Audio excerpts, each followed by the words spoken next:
So I, for folks who are cooking along, like I mentioned, I measured things out. I've already cooked some brown rice. I have turned on my oven to 425 to start preheating. And I do have a skillet and a pot on my stovetop. And I'm just gonna turn those on to super low so they start preheating, not so that they don't get piping hot, but just so that I have a little bit of a head start before I start cooking. So I'm just gonna turn those on super low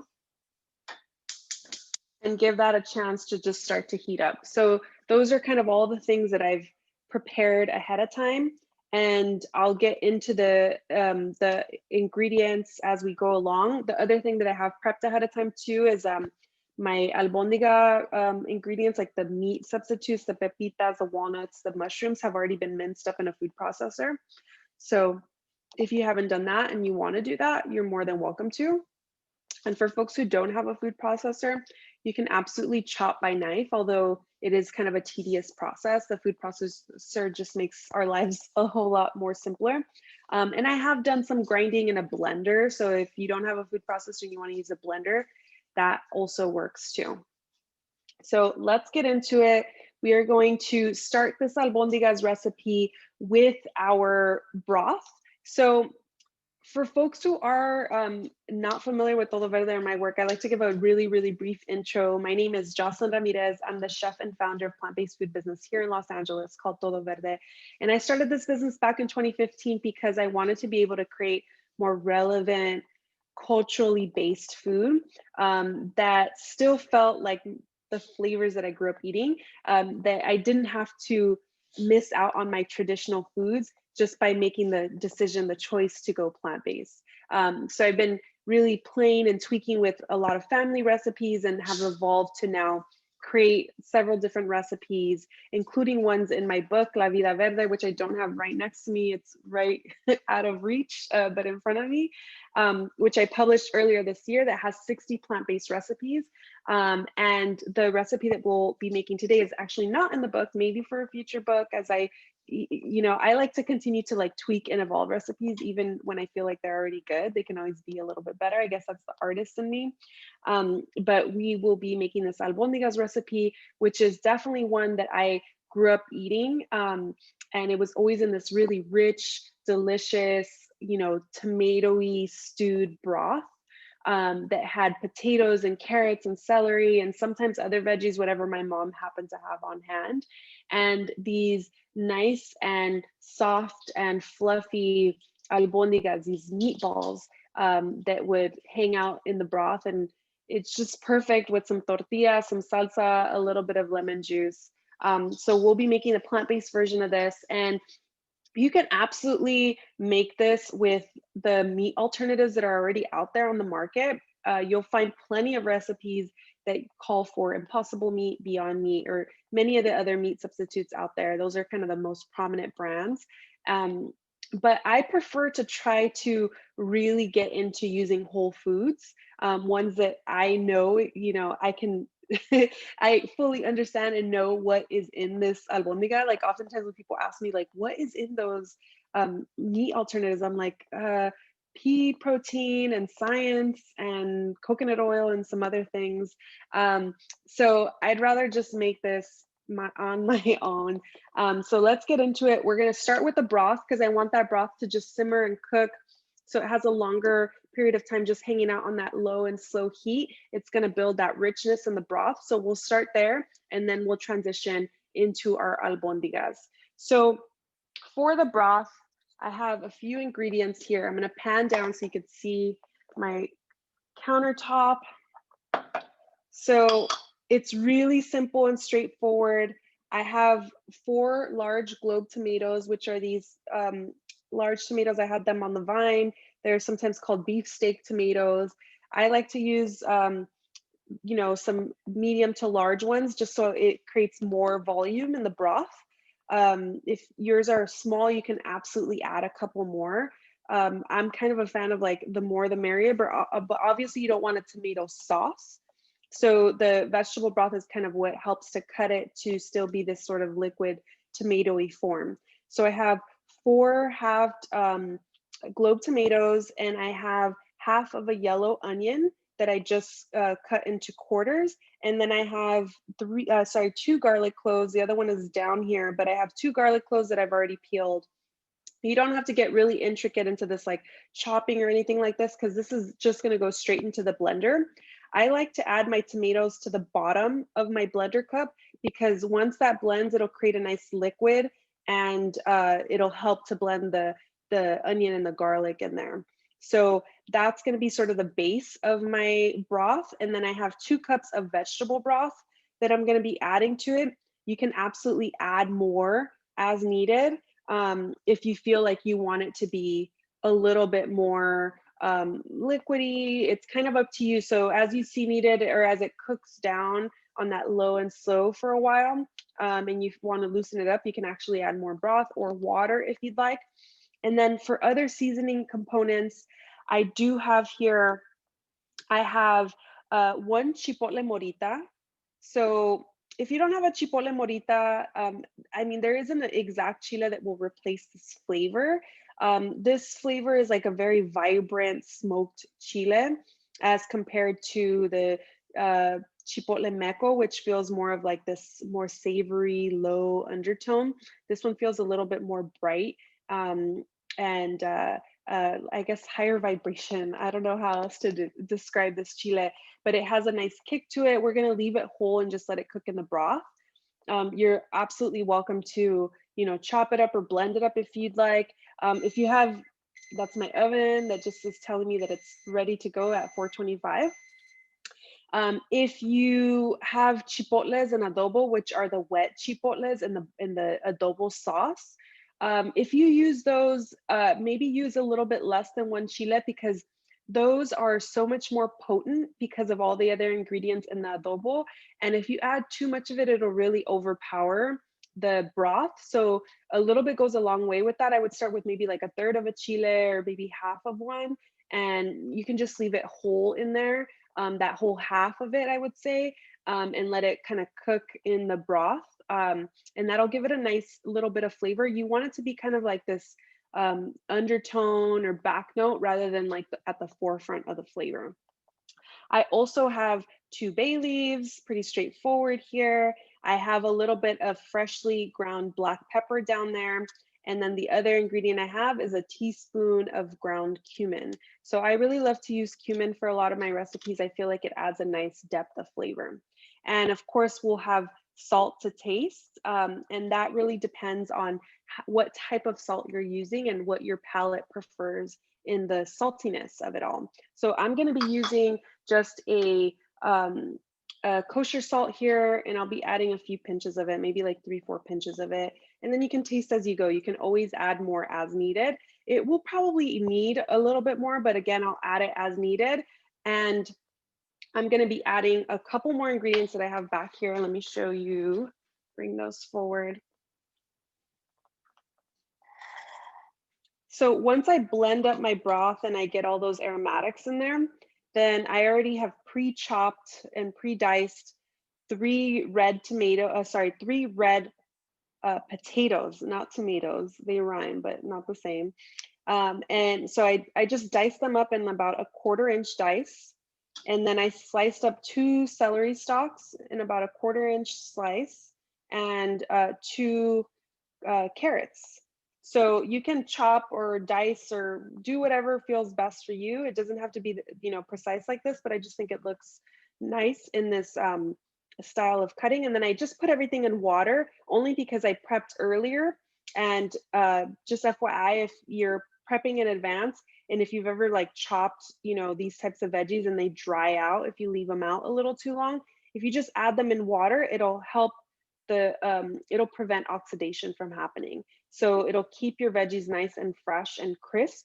And all you have to do is just drain out this excess liquid, and it'll be ready to go. So I'm not going to use that water in the recipe. It's just there to hold my veggies right now so that they don't kind of get stale and brown and funky. So let's get some things into the blender here. I have my blender cup. And I'm going to add, like I mentioned earlier, all my tomatoes to the bottom of my blender. I can add the garlic cloves there too. So I'm just going to add all that to my blender cup, the tomatoes, the garlic, and then of course my half of an onion. This was a really big onion, so, but I'm okay with it. The more broth, you know, I'm happy with. Although I will say this isn't so much of like a very like loose soup. It's more of a stew. And I put pretty, I guess like the ratio I would say is maybe like I'll have like 3, 4, maybe even 5 of the albondigas, and I'll have maybe about like an inch of liquid at the bottom. Because for me, it's more about like the albondigas having a little bit of moisture and you can like kind of dunk into it. So it's kind of like a guisado versus like a full-on soup. So that's just my style of it. But if you want more soup, you can absolutely keep adding more of these ingredients to the blender and more vegetable broth. So I'm gonna go ahead and blend this until it's pretty smooth.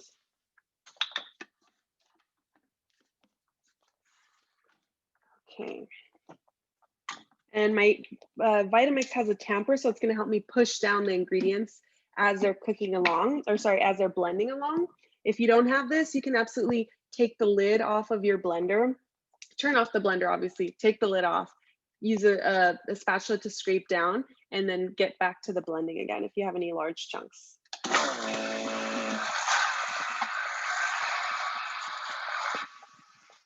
And one other thing I will say is if you don't have a tamper and it's difficult for your blender to blend these things, you can add a little bit of water at the bottom and that will also kind of help to get the process going. Or alternatively, you could always quarter your tomatoes versus halving them, and that'll just kind of help your blender blend a little bit easier.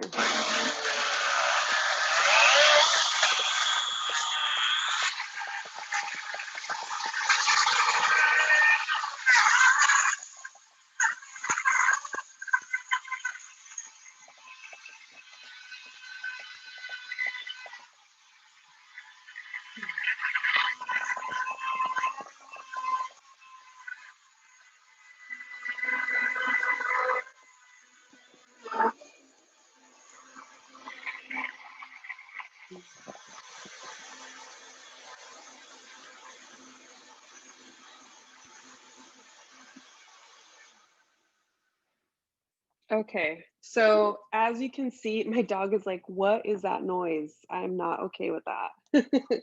She's back here all curious. So I just have a really smooth, kind of creamy tomato base, tomato, onion, garlic base.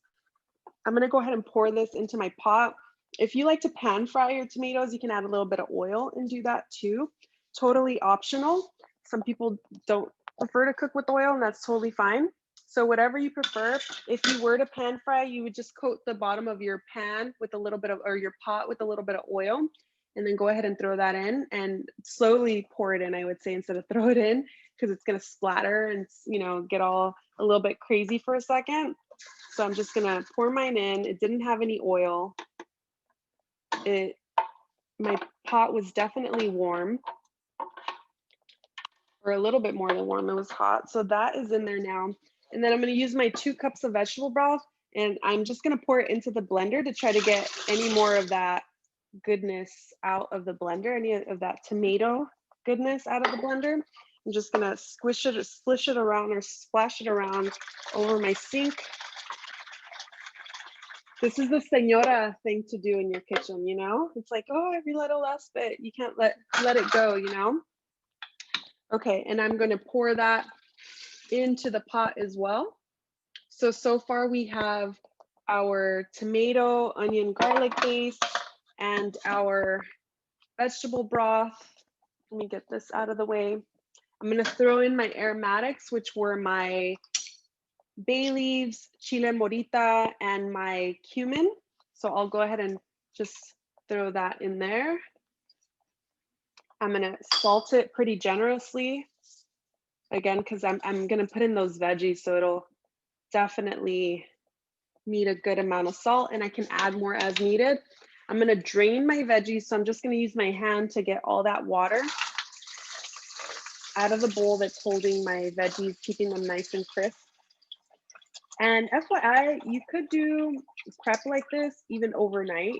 You can probably hold veggies for, you know, about 24 hours in this liquid and it'll be just fine. Lots of restaurants do that. They'll have folks prepping the night before for the following day. So those veggies are just hanging out in water. All right. So we're just throwing all those veggies into our pot. I'm going to give it all a good mix. Make sure that everything is nice and well incorporated. And the potatoes are gonna give us this nice starchy texture in our broth here. You can already see that it has like this nice thick texture. And it's because I used pretty large tomatoes and a pretty large onion. So I could probably use a little bit more liquid just to loosen it up slightly, because as my my veggies cook here, it's going to continue to thicken up. So I'm going to let it cook for a little bit, and then I'll come back and hit it with some liquid towards the kind of like midway process once I see how things are cooking along. The other thing I will do is just give it a taste for salt. And it definitely needs a little bit more salt. So you want to taste as you go. You want to make sure that you give it a good base of salt prior to all the veggies cooking in there, because then you want that salt to kind of penetrate through as they're cooking along. So give that a good mix and give it a taste once again. And I'm going to put this up to about a medium low. So if your stove goes up to like a 6 on the dial, maybe about a 2 or 3. All right, that feels much better. And I'm going to place a lid on this. I'm just going to set it ajar, which means it still has a little bit of a gap to breathe here. And we're going to just let that cook again, low and slow, for the remainder of the class until we get our albondigas in there. So I just wanted to get a head start on there, get our potatoes nice and soft until they're nice and fork tender, and then also to give that broth an opportunity to really develop flavors and to kind of mellow out the onion and garlic, which is really strong right now. And then we can transition to start working on our albondigas. So any questions so far? Everybody's doing okay? All right, let me get all my ingredients over here. And I'm gonna take these away. Okay, so for the albondigas, the couple tools that I'm gonna be using right now, I am gonna be using a scooper, which if you don't have, it's totally fine. It's like a little ice cream scoop. This is a 1 ouncer. This is for food specifically. It's not for ice cream. But if you don't have this, you can definitely use like you know, a tablespoon measure or whatever you have on hand. And that just kind of helps to create like equal albondigas or equally sized albondigas, but it's not a big deal. This is more like food service. You know, if you want everything to be pretty consistent. And then I have my cooked rice that's still in the pot, which I'll pull out in a second. And I'm trying to think if there's anything else I need over here. Oh, and then the other thing I do have, which is pretty important, I have my skillet on the stove that's been preheating. So make sure if you're, you should have it preheating if you're cooking along. And the other thing I do have is baking sheets, and I have them lined with a little bit of, I have like a little silicone liner. You can use parchment paper, because we are gonna drop these into the oven. And if you don't have parchment paper, the albondigas may stick to the bottom of the albondigas may stick to the sheet. So you just wanna make sure you have something there to kind of help you out. It's not a big deal if you don't have it. Some of them might stick, some of them might not. If you don't have something to line your baking sheet, you can just oil it. You can put a little bit of oil across, and that'll kind of help to create a little bit of that separation. So I have these on standby.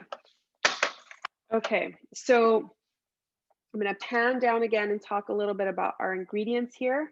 So I'm going to start with talking about this flax egg because I want this to set for a few minutes before we get into the rest of the ingredients. So I have here 2 tablespoons of flax meal, and it's just linaza, it's just flax. that has been ground until it's, you know, this powdery form. And I'm gonna add 5 tablespoons of water. I'm just gonna measure out the water here. And this is gonna act as our binder. So I use this a lot for baking, and it just kind of helps to replace the egg in the recipe. And sometimes albondigas do have egg that are used as a binder. They typically do. And so, you know, we just want to use this as a binder. So you know, you have the 2 tablespoons of flax meal. I added 5 tablespoons of water, and this is just going to need a few minutes to activate. So the flax meal is going to absorb some of that liquid, and it'll start to feel kind of like that beaten egg consistency. So I'm just going to set this aside for a few minutes as we move on to our other ingredients. So the other main stars here are definitely what we're using as our meat alternative, our meat replacement. And what I'm using here is I have half a pound of mushrooms. Now I use mostly shiitakes, which are this like kind of lighter, finely minced mixture here. And then I didn't have enough shiitakes, so I also used creminis. And these creminis are a bit more moist. So you can see here that the crumble feels not as even and light and airy as the shiitakes, because shiitakes naturally are just kind of like that. They are light and airy. They're very light. They're kind of spongy, whereas the creminis are typically a little bit more wet and dense and heavier. And they didn't break down as easily in my food processor. So I will, once I get mixing, use my hands to kind of tear up and break down these larger pieces that didn't quite break down. And then I have some nuts and seeds here. I have half a cup of walnuts that I've just used, again, the same food processor to break down until it's this nice crumbly texture. And lastly, I have here a half a cup of pepitas. And this has also been ground down. I have some like kind of little jagged pieces that'll soften up as we go through the cooking process and they absorb some of the liquid. I didn't want to get it into like a complete powder. I want a little bit of that texture there. And so I just use the food processor for everything. And then we're gonna get into flavoring all of this. So this still needs quite a bit to get to that point where it feels really nice and flavorful. So what we're gonna be using are several umami ingredients. So let me actually, before getting into this, let me transition to these other ingredients for a second. So I do have that 1 cup of brown rice that I need to just grab out of my pot, which I have here. I'll just get the 1 cup and measure that out. So option here for the rice, for some folks who love albondigas, they like to see the texture of each grain of the rice. You can definitely do that, or you can choose to also grind it up in the food processor until it's minced, similar texture to the rest of it. I'm just gonna go ahead and throw it in here as whole grains of rice. And they're kind of longer grains. I prefer typically the shorter grain, but this is what I had on hand and I didn't want to go to the grocery store just for that. So I'm gonna toss in my 1 cup of rice, and this will break down. It's already cooked. So like as I'm kind of really forming and mixing my ingredients together, that will continue to break down. So the other things I have here that are really important to this dish right now is the baking powder. So I do have just a teaspoon of baking powder. These are going to go in the oven just to kind of help hold it together. And the baking powder also kind of helps to keep them fluffy, airy, so that they don't become these like really dense albondigas. So that'll keep a little bit of that airiness to them. And it's just a teaspoon of baking powder. And I do have here 1 tablespoon of nutritional yeast. And this is going to give it this nice little depth of flavor in the back note. And it has, I usually use nutritional yeast for like my plant-based cheeses and things like that. So it'll give it this like nice little kind of like nutty, cheesy flavor. It has a little bit of like nice funk to it. And it's just enough to like be in the back note. Again, you don't want anything to be like overpowering the dish. Everything should kind of play equal roles together. I have a little bit, a pinch of freshly ground black pepper. And then I have another teaspoon here of cumin, which is going to add that nice depth of flavor, that nice richness to the dish. So I'll go ahead and sprinkle all those ingredients right into my bowl. And then I also do have here a tablespoon of tomato paste. This is another one of these umami ingredients that's going to give it a little bit more umph, right? A little bit more of something, right? That makes it taste a little more special. And then I have a teaspoon of liquid aminos. And that liquid aminos, you want to add just enough. It's going to give it a little bit of saltiness, but it's more than the saltiness. It provides that richness that we're looking for in this meaty dish. And when you add too much of this, then it starts to develop and taste like an Asian dish. So a little bit goes a long way. This is just 1 teaspoon for our albondiga dish, and I'll go ahead and throw that in here. And the other ingredient that we're adding here is our sun-dried tomatoes. So I had these sun-dried tomatoes that have been soaking in just room temperature water for probably about the last maybe hour or so. And so they were pretty hard. I typically have them in the fridge, and now they're nice and pliable. If you are wanting to move a bit more quickly with these, you can definitely pour hot water over them and they'll rehydrate much faster. And I didn't measure out the water that they're rehydrating in. I just put enough water in here to cover them essentially. But what I do want to use is I want to use half a cup of this water. So this water is now flavored really deliciously with these sun-dried tomatoes. So I want to make sure that I keep this water. And honestly, if you wanted to, I'm going to add more water or vegetable broth, like I mentioned, to my my stock that I'm making. So if I have any additional liquid, I can totally just drop some of this deliciousness into my pot of tomato broth stew that I'm making. So I'm gonna go ahead and measure out my half a cup. And I'll just use my measuring cup here to get that half cup out. There we go.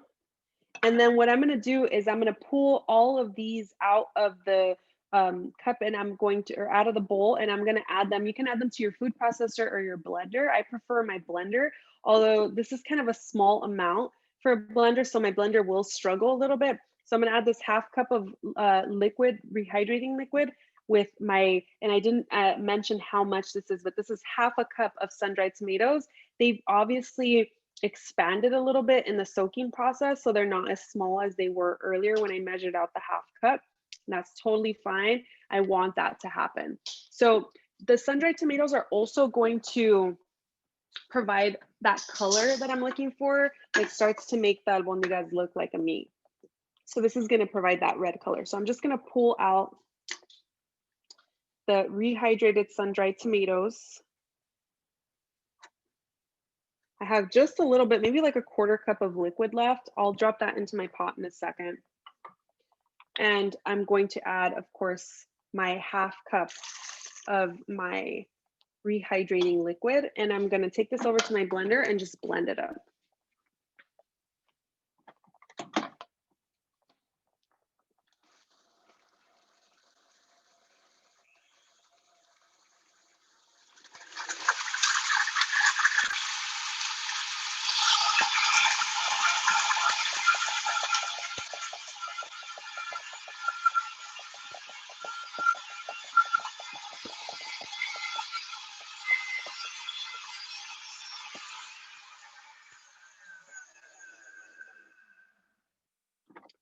So I have this chunky paste consistency. This is what we're going to go with.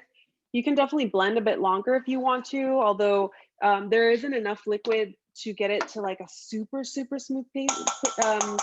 Maybe you have a smaller blender and that's easier for you. And I'm just going to use my spatula here to scrape everything out of the blender. This also has a tiny bit of that kind of tomato residue from earlier, from the broth that we made.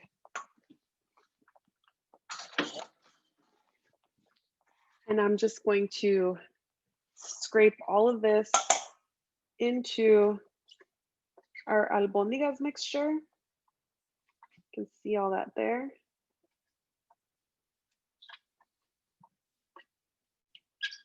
And I will get to mixing shortly. I just need to add some salt to this and we should be good to go. And I'll continue to salt as we go. I'll mix and then taste, see if it needs any more salt. Any questions so far? Some stuck at the bottom there, big old chunk stuck at the bottom. There we go. All right. So this is pretty good on the scraping everything out. And let me give my hands a quick rinse and then we'll get going with mixing and forming.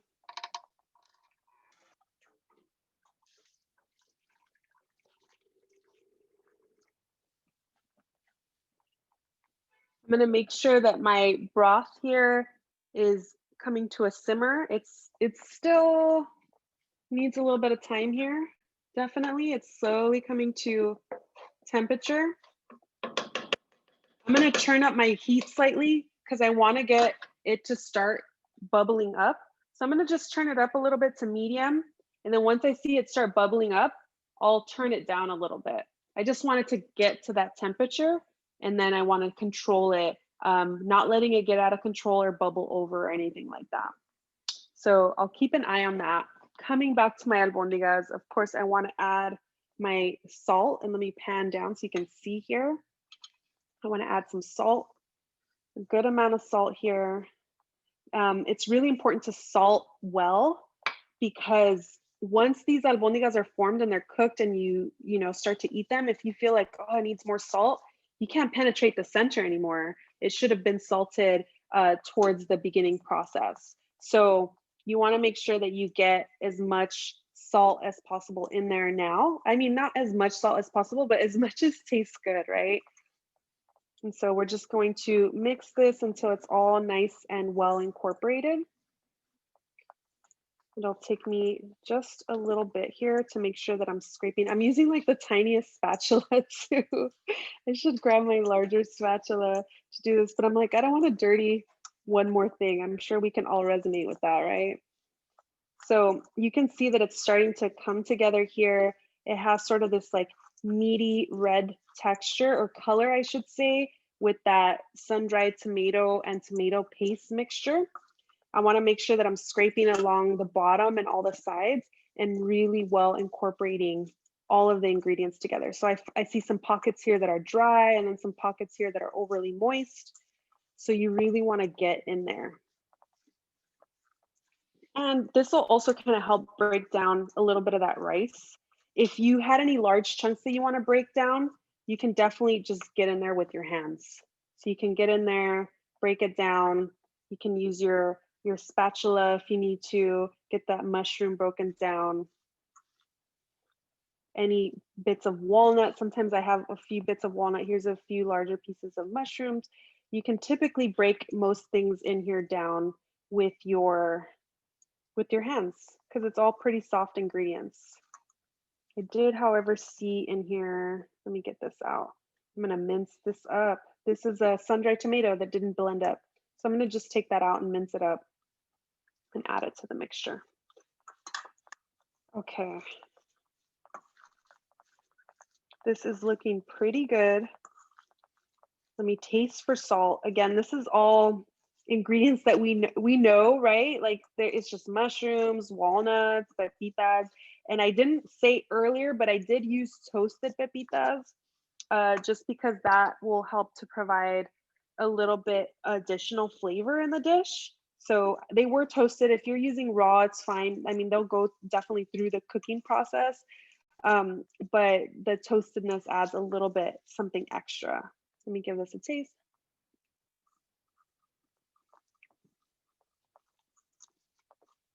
That is so good. I'm gonna add just a little bit more of my salt because I want these to be as flavorful as possible. I wouldn't add more of the liquid aminos because honestly, I don't want to add any more liquid. I want these to have a good amount of moisture, but it shouldn't be overly moist or too loose of a mixture. because then it's going to be really hard for them to really set up once they're going through the cooking process, especially when they get into that broth and it's boiling and bubbling. It'll sometimes break apart the albondigas a little too much. So you can see here the consistency that I have, which is pretty soft. So these are going to get seared and they're also going to go in the oven, and that's going to help to set them up. So you can see here what my albondiga is looking like. So it'll be a little bit soft, but that's totally okay.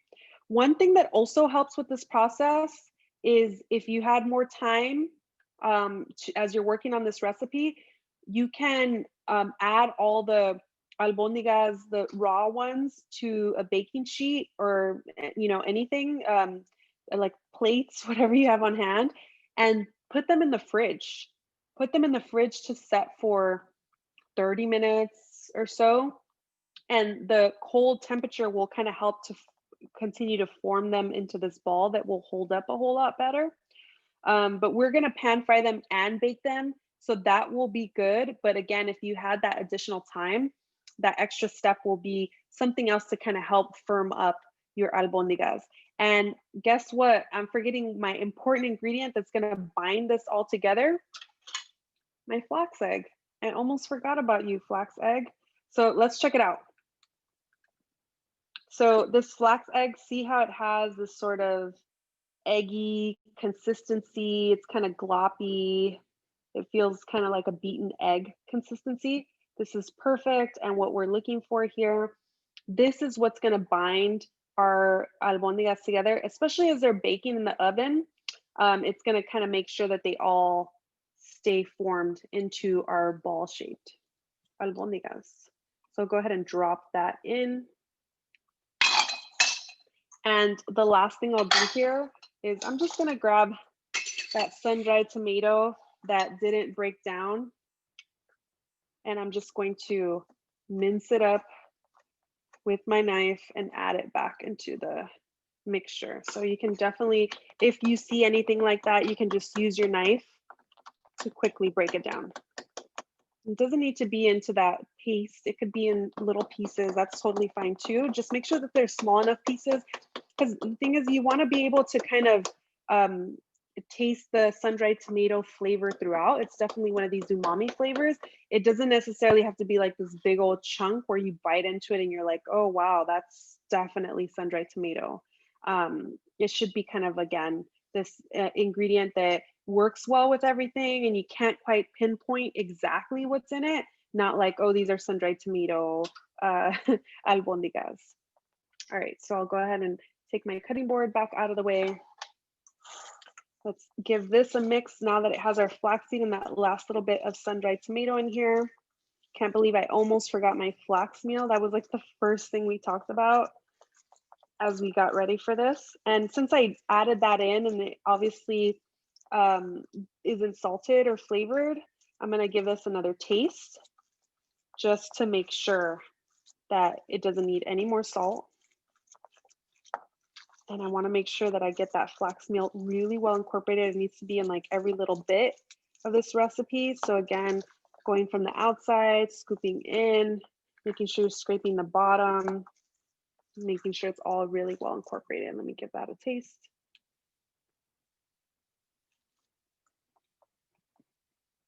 That is really good. I'm going to add just a touch more salt. I love salt, FYI. So you might be like, OMG, she's adding so much salt. I love salt. In fact, I actually finished these off on the plate with a little bit of flaky, crunchy sea salt. So salt just makes everything feel kind of elevated in its flavor. And it just has to reach that point where you're like, wow, that's super good. Not enough where it feels salty, but it just plays such an important role. Okay. Great. So what I'm going to do now is I'm going to grab my baking sheets that I have lined with a little bit of silicone. I'm going to turn up the heat slightly on my skillet that's been preheating. It's been on low heat. And so I'll turn up that heat slightly. Let me make sure that you can see that skillet a little bit better here. There we go. Let's push it back because my phone sometimes tends to overheat here. And then I'm going to grab my scooper. And this is again that 1 ounce scooper. And I'm just going to get 1 ounce of my albondiga mixture, put in my hand, give it a little forming, and you can just drop it onto the baking sheet. And it's gonna come back onto the baking sheet to bake. Right now I'm just using this as a surface to get started and like get them measured out. And it's just really easy to form them into a ball, just being pretty gentle with them. And they're not gonna spread out too much onto the baking sheet. So you can put maybe about like 1/2 an inch, 3/4 of an inch or so in between the albondigas. You don't have to put too much space between them. They're not gonna obviously spread out like a cookie would. So they don't need to be spread out too much. So I'll just make a couple more. And again, see how they're coming out really evenly because I am using this 1 ounce scoop. So it's really controlling the quantity of albondiga mixture that I'm using each time. I use it, I scrape it. I always recommend for folks to get a couple of scoops just to have in their home. I have a 2 ounce and a 3 ounce, sorry, a 1 ounce and a 3 ounce scoop. You can definitely, you know, use a 4 ounce scoop, especially if you're trying to, you know, some folks are always like, I don't know exactly how much food I'm eating. So, you know, typically at restaurants, like sides will be anywhere from like 2 to 4 ounces, depending on what the side is. And you can always use a scoop to measure that out. So you're kind of staying in line with your portions. Because when we have that big old plate, we tend to just want to like fill up the plate versus just being like, all right, let me add, you know, maybe some greens or something to kind of like make it look full versus like adding too much more starches or something that's going to be really heavy. Okay, so you can see here my albondigas are really coming together. I'll make 2 more and I'll just complete this sheet here.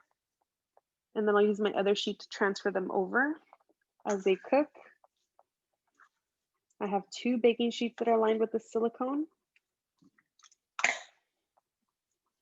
All right, and I'm gonna give my hands a quick rinse and then we're gonna get started on cooking these.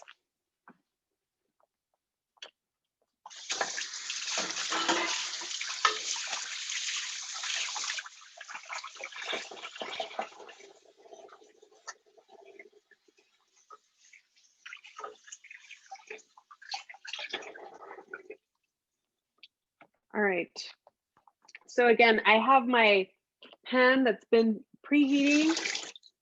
You can always sprinkle some water on it, and if you hear that sizzling happening, it means that it's hot.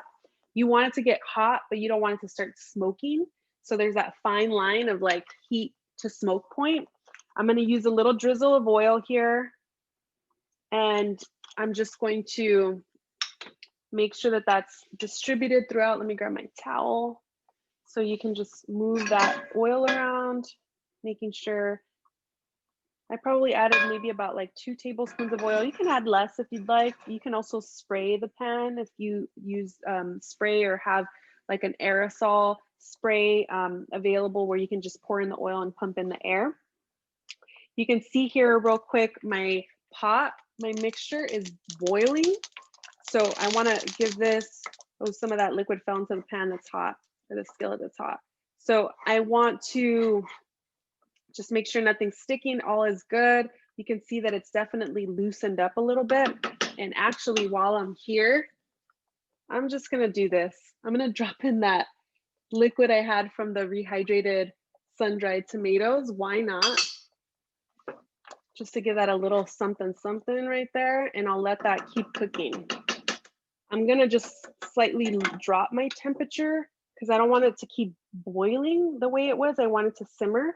So I'm gonna bring it back down, but now I know it's hot and that simmer is gonna keep it cooking low and slow. So now it's more of like a simmer, a little bit of bubbling happening versus the full on rolling boil. Now for my albondigas, what I'm going to do is I'm going to just put these into my preheated oiled skillet. Let me turn up my heat slightly to about a medium. And I just want to sear these on all sides. So I want to get a nice color, a nice sear on them. And they're really soft right now, so you have to be especially gentle. I might not add all of them. I'll add maybe like just one more because I will need a little bit of space to move them around. And I'm going to use some tongs, but I'm going to keep it pretty gentle. If I pinch them too much with the tongs, they will definitely break down. So again, this is like on a medium heat. It has the oil going. I'll keep an eye on them. This is something that you don't have to like babysit completely, but I do like to just stand by just to kind of see how things are doing and make sure that they're not burning. You might have a little bit of sticking to the bottom that happens, totally fine. You can see here that I have a little bit of browning that started to happen right there. So that's what I'm looking for, just a little bit of browning all around. That searing is gonna definitely give me more of the flavor to kind of emerge and make it even more of this like rich deliciousness. See, this one is starting to get a little blackened. So I want to keep an eye on these. And that's also probably happening because my oil tends to kind of pool in one side. My stove is a little bit off center. So I got to keep an eye on that. And I'm just kind of giving it like a quarter turn. So I'm not turning it all the way over because I want to get a little bit of searing happening all around. This one looks so good. Look at that one. One thing we didn't add to the mixture, which you can definitely add, you know, if you wanted to create more fattiness in this dish, is refined coconut oil. So coconut oil is definitely one of the ingredients that is used in a lot of these meat alternatives because it has like just that good amount of fattiness that is very similar to like the fat of a meat. It's saturated fat essentially is what it is. And so that is kind of what gives your mouth the feeling that you're eating a meat, even though you're eating something that's obviously not meat. So you can see here, this side is definitely cooking a lot faster than the other. I'm going to push my skillet over a little bit just to get a little bit more of that even distribution of heat. You can see this one is sticking a little bit. I'm going to try to just keep it all together. I'm going to just cook these for a few more minutes, trying to get as many of the sides to sear up a little bit of that browning to happen. And then I'm going to transfer them back onto my baking sheet. And if you have a second baking sheet, you can use that second baking sheet. And then they'll finish up in the oven. So you can see here how gentle I'm being with them. And I'm also using my tongs here to gently keep them in this ball shape to kind of keep holding them together.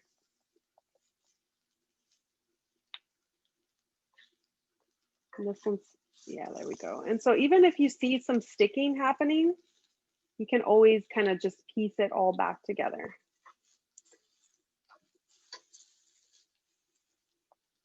Let me lower my temperature slightly.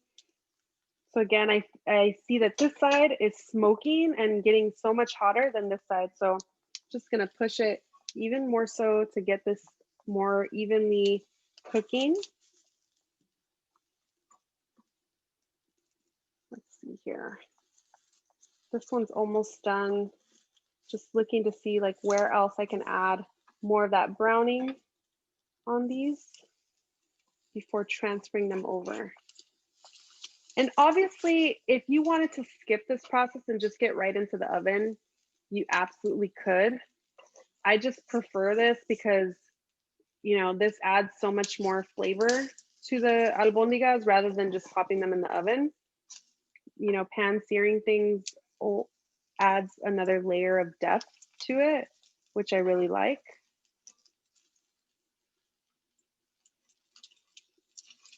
All right. There we go. These are looking really good. The ones that are in a little bit more oil are looking like especially good. So I'm going to start transferring a couple of these. Once I see that they're nice and brown all around, I'll add them onto my baking sheet. And you can use your tongs, or you can let them cool slightly if you wanted to, and use your hands to roll them again into a ball. You know, just an additional step if you wanted them to continue to look pretty round. Because obviously, you know, pinching them with the tongs will kind of do that. And it also depends on what kind of tongs you have too. These, you know, help me keep them in that shape pretty well. So I'm transferring them over to this baking sheet. Again, I have my oven that's preheated at 425, and these are gonna hang out in the oven for about 10 minutes. So not too long. You can definitely keep them in there a little bit longer if you want them to firm up a little bit more, but just keep an eye that you're not burning the bottom, you know. So if you want to do like 12 minutes, 15 minutes, look at how delicious this one is looking. Let me pull it up so you can see. Ta-da. There you go. That one is looking great. And so I have my baking sheet lined here with the albondigas. I'm going to go ahead and open up my preheated oven, and I'm going to just drop those in there so I can get those going as I continue to cook more of my albondigas in batches. I'm going to hit it with a little bit more oil. And then I'm going to go ahead and drop in more of these albondigas. And for the cooking oil, I'm using grapeseed. This is my preferred cooking oil to use here at home. And olive oil would burn even faster, believe it or not. Extra virgin olive oil, I should say, would burn a whole lot faster because it has little particles in it that just burn, little pieces of olive that burn so much faster in the process. I'm gonna keep rolling a few more albondigas, dropping them into my preheated skillet here. And again, if you're cooking later and you wanted to take that time to roll the albondigas, put them in the fridge and have them set even for those 30 minutes, that's gonna help your process of firming them up even more. Do we have any questions so far? Everyone's doing okay? I believe it was Megan who's cooking, right? So it's looking all right?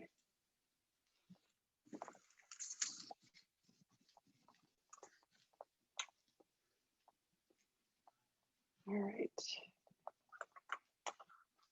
I'm gonna drop in maybe one more. Okay. Let me give my hands a rinse.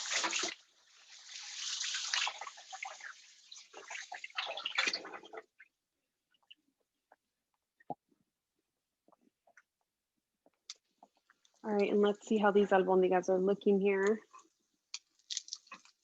Ooh, that looks great. See, Megan says my albondigas were a little too soft, so I'm baking them without browning. Okay, got it. Yeah, you need to be like pretty delicate with them if they're super soft. I mean, you can see that mine, if I just like push onto them slightly, they are definitely pretty soft. One thing that also makes a difference too, Megan, I'd love to know what kind of mushrooms you're using. Because if you are using just, you know, just creminis, for example, then yeah, they will be a little bit more soft because they have more liquid content in them. Oyster mushrooms. Oyster, oh nice, okay.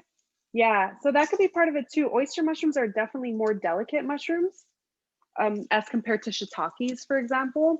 Shiitakes, like they're kind of rough to like even tear with your hands, whereas oyster mushrooms are really, really like delicate and you can easily tear. Like we hand tear all of our oyster mushrooms with todo verde, so I know how soft they are compared to shiitakes.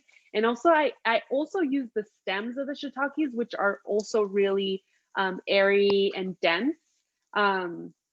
So which seems like opposite, right? Airy and dense, but somehow they are. And so that also kind of helps to, because what's going to happen is because those mushrooms are not holding as much moisture, when I pour in my liquids into them, they're going to like absorb it like a sponge, you know? Okay, let's see here. So I'm gonna leave my albondigas that are in the oven for about 7 more minutes. They're slowly getting there. I didn't set a timer, but I highly recommend that you always set up a timer. So we'll keep an eye on it all together, 7 more minutes or so. And I'm gonna also check out to see how my broth and my veggies are doing in my tomato broth. You can see here, I have a nice little bit of browning that's happening. I'm loving this one. This is my favorite one so far, because it's like just before you start to get like really charred, you know, it has like just the right amount of browning that I really love. Jocelyn, is there anything you can add to the mixture if they are still too soft? Yeah, that's a great question. Well, I mean, I will say that they're definitely going to firm up in the oven if you haven't cooked them yet. And if they're really, really soft, you could add, if you have breadcrumbs on hand, like panko breadcrumbs or something like that, then that will definitely help to hold them together a little bit better. So breadcrumbs are kind of standard for meatballs in general. For this particular case, if you wanted to keep it gluten-free, you could absolutely add a little bit of like cornmeal to them to kind of help them firm up a little bit more and hold together and keep it more like in line with the cuisine. So you can definitely use like a cornmeal base or something like that until you get that consistency, which again, you know, the consistency that I have here, like, I mean, it holds up, right? Like I just lifted it up. It's soft, but it's still holding up on my spoon. I don't know why I just dropped it like that, right? So it still kind of holds its shape. It's not liquidy or excessively mushy. And so you want to get to this texture. You could also add a little bit of rice flour if you have that on hand, or, you know, to kind of keep in line like there is rice in it. And if you kept your rice grains whole, like you know, in one piece, grinding them up also will kind of help because it's not like this big piece that has to kind of stick in there. Grinding it up will kind of help all kind of hold the mixture together a little bit better. So I am going to add, so you can see here, this is a good temperature for me. So this is like just a little lower than medium, not quite medium, like maybe like a third of the dial, right? And so it's browning them just right. I'm not smoking the oil like I was earlier because I was trying to get that heat nice and hot. And you can see how luscious, especially the ones that are in a little bit more oil, are coming out. All right, so I am going to start transferring these over to my baking sheet. So I'm just going to gently bring those in. Forgot your little bottom there.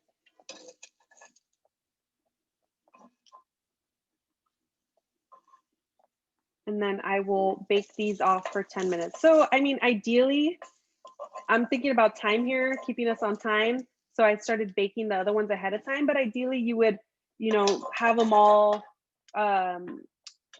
baking at the same time so you can keep an eye on the time altogether.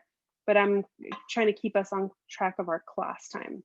So if I were not in a class, I would have still had the other baking sheet with the already browned ones waiting outside of the oven, and then I'll throw these in. And then all I'm gonna do is I'm gonna pan down here at my computer again, is, you know, you can just roll them. They're not too hot. You can just roll them back into that ball shape.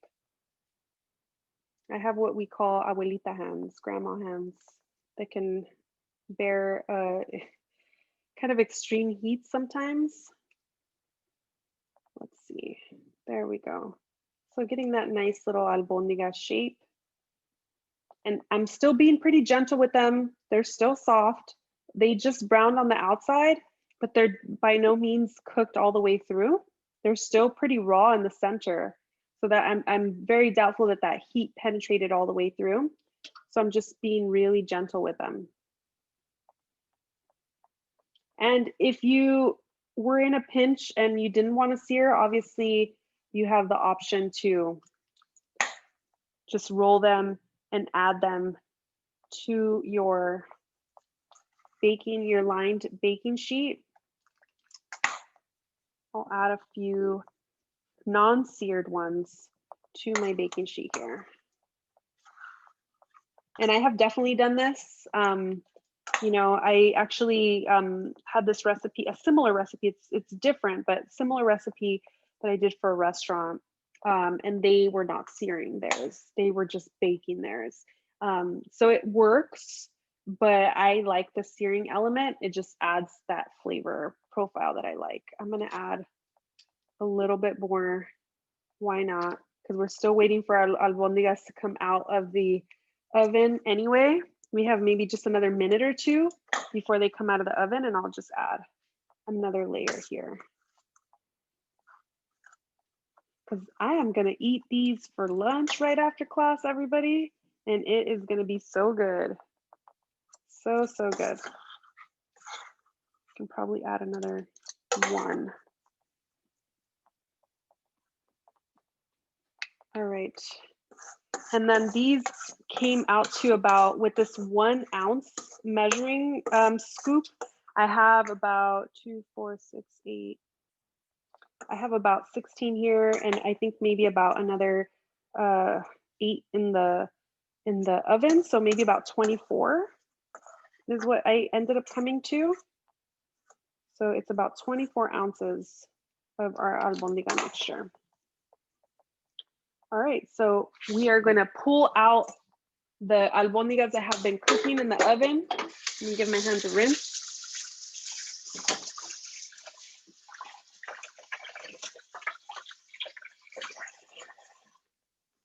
And actually, just before I do that, let me take a look at my broth and see how it's cooking along here. So essentially what I'm gonna be looking for now is if I feel like I have enough liquid in there, ooh, which I'm looking at it and it looks really good. Let me turn off my front burner because I'm done with cooking my albondigas. Let me bring you all a little further back to my pot.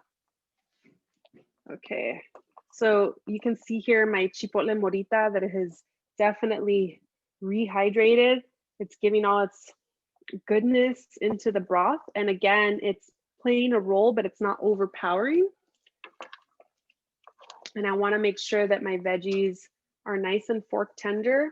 And so you can literally grab a fork and pierce through. And you want to make sure that you're able to pierce through, and obviously it falls off. So these are nice and fork tender. And you can definitely keep cooking this down if you wanted to. You can see that my liquid here has reduced. If you look at the side of my pot here, you can see where my spoon is touching. My liquid was here and it's reduced down maybe about an inch or so. So, and I like this consistency. Right now it's super hot. It has a nice little bit of body to it, but it's not as thick as it was earlier. It's definitely kind of became a little bit more liquefied in the heating process.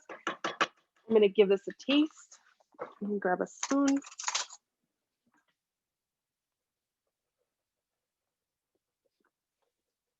And again, just tasting for salt, for flavor.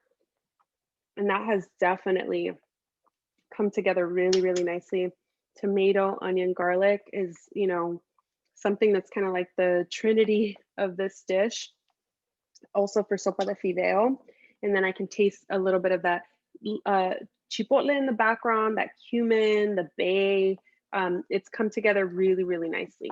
And of course, you can keep adding to this if you wanted to add any additional flavor elements to it, you can absolutely add any more spices that you really enjoy in this dish. And then of course the potatoes, the carrots, the celery are all helping to amplify the flavor of the broth, and they're going to be really, really nice with the albondigas. So let me go ahead and pull out my albondigas. I'm going to place them. Here we go. So these have been in the oven for maybe about 12 minutes. And I am coming here to my, let's bring it back to the stove. There we go. So they are still a little bit soft, but definitely a little bit more firm. And as they cool off slightly, they'll firm up a little bit more. You can totally keep them in the oven a little bit longer if you wanted to. Like I mentioned for the recipe that I did with the restaurant, they bake theirs at a slightly lower temperature, and they cook them for a longer period of time because they don't have any searing or any heat happening beforehand. So you can absolutely do that. You can keep them in the oven maybe 20 minutes or so. If you start to find that maybe they're getting a little dried out, you can spray them with a little bit of oil if you wanted to, just to kind of keep that moisture going. I'm going to place my other ones into the oven now. And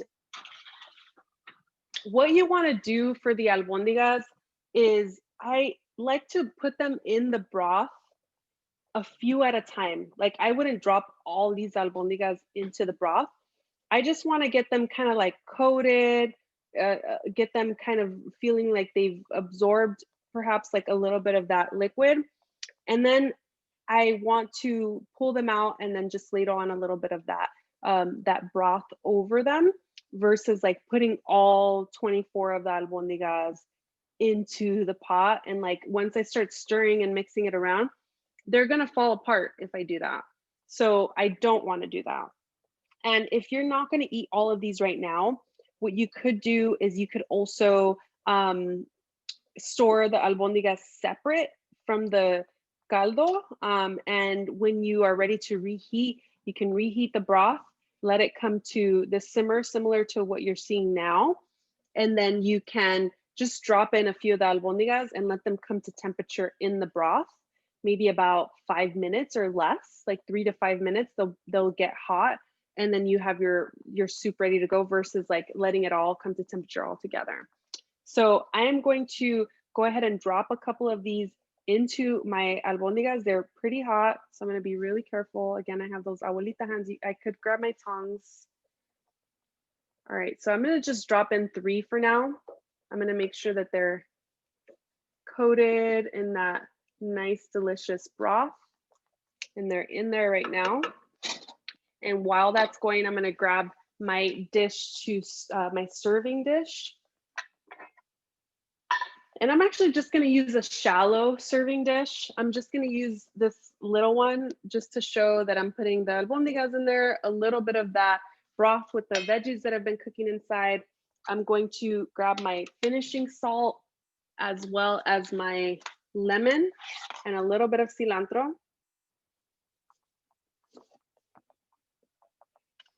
All right, and we will get this plated up. Any other questions coming up so far?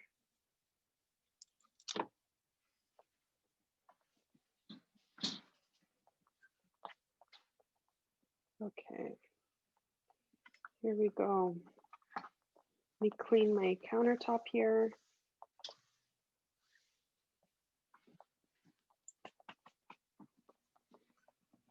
Okay, so I am going to grab a ladle and we are going to finish up our sopa de albondiga now. And you can leave them in a little bit longer if you wanted to. I'm just being mindful of the time that we have together today. So, you know, if I wasn't on a time crunch, I would leave them in there for maybe another like minute or two, just to really, really kind of integrate into that liquid a little bit. But you don't want to overly cook them because again, they will fall apart if you just leave them in there to boil all together.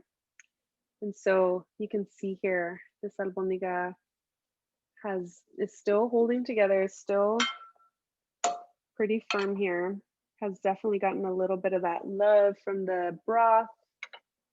Grab my other one, gently ladle that in. And my third one is here. Get rid of that bay leaf. There we go. And I will ladle that on there. And then I want to get a little bit more of my veggies on here and a little bit more of my broth.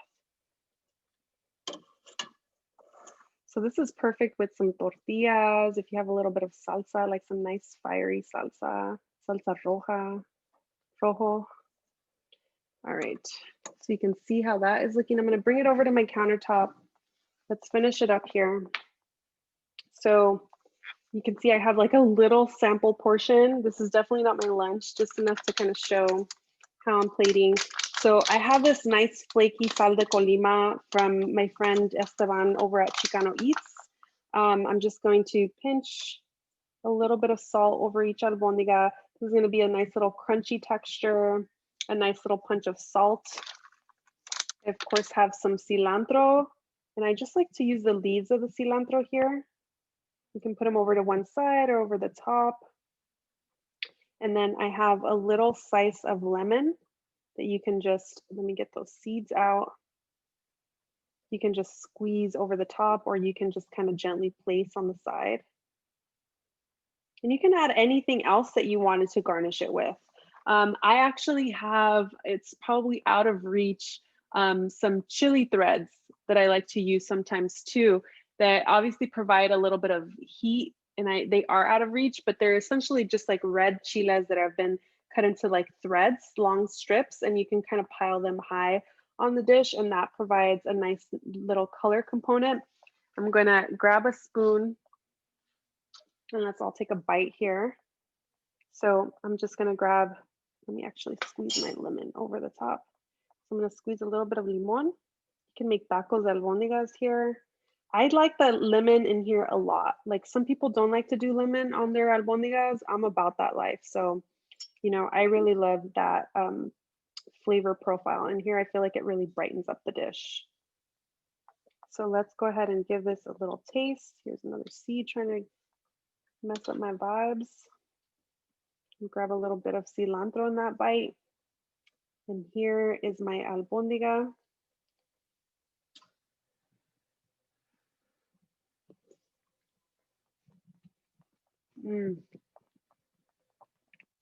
That is so good.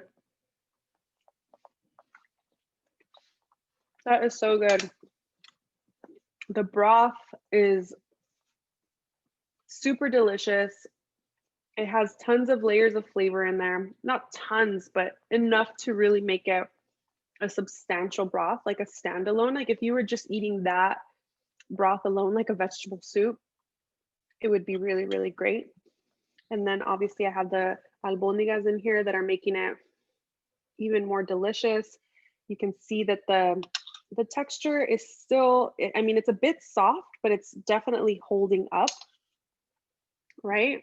And that little bit of lemon juice brightens the whole thing up.